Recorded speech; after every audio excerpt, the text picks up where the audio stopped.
Assalamualaikum warahmatullahi wabarakatuh. Kembali lagi dengan saya Sukma. Kali ini saya akan menjelaskan tentang konsep uang dalam perspektif Islam. Langsung saja penjelasannya.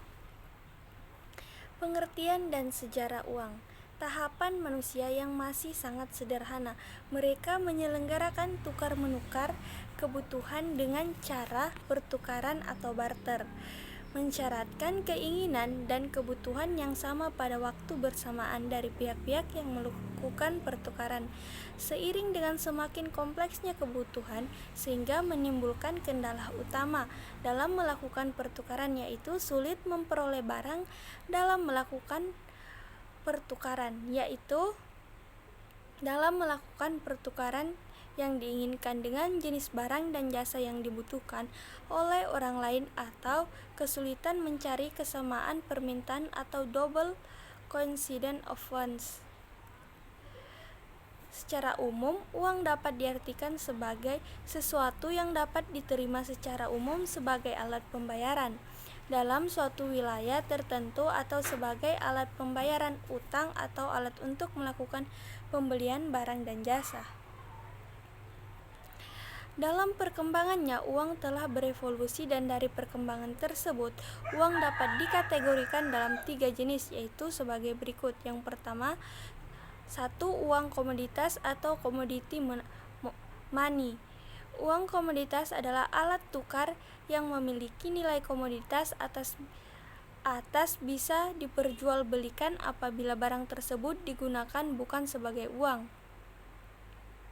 Diperlukan 3 kondisi utama agar suatu barang atau komoditas bisa dijadikan uang, yaitu yang pertama, kelangkaan persiapan barang tersebut harus terbatas. Yang kedua, daya tahan barang tersebut harus tahan lama. Yang ketiga, nilainya tinggi. Yang kedua itu ada uang kertas atau token money. Ketika uang logam masih digunakan sebagai uang resmi dunia, beberapa pihak melihat peluang meraih keuntungan dari kepemilikan emas dan perak. Keuntungan penggunaan uang kertas adalah biaya pembuatan rendah atau nilai intrinsik lebih kecil daripada nilai nominal, mudah dibawa kemana-mana, dan dapat dipecah dalam nominal berapapun. Yang ketiga ada uang giral.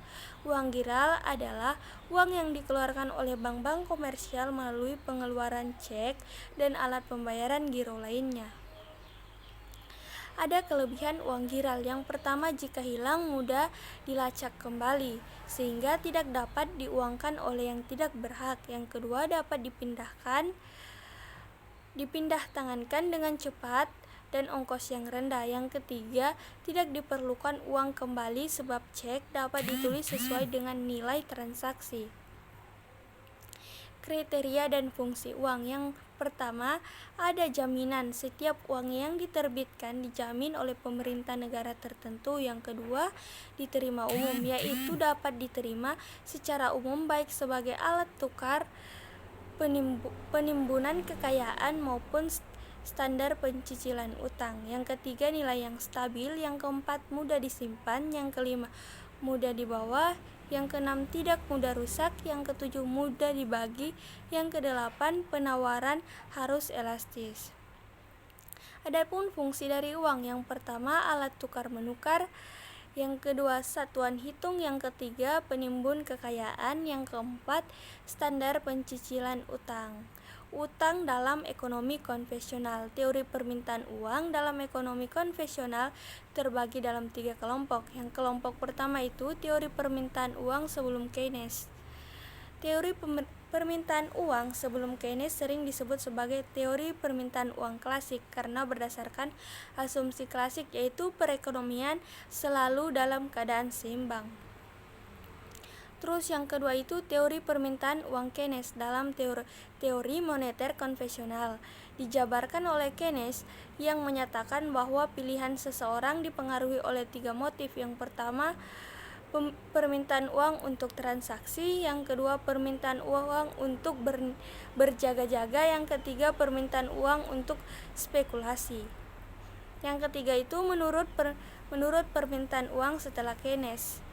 Secara implisit ada substitusi sempurna antara uang dan non-monetary asset. Keynes mengatakan pula bahwa adanya substitusi sempurna antara uang, surat berharga, dan modal, misalnya dalam teori konvensional yang disebut problem aggregation, yang terdiri atas 5 pasar, yaitu barang konsumsi, yang kedua tenaga kerja, yang ketiga modal, yang keempat urat berharga, yang kelima uang.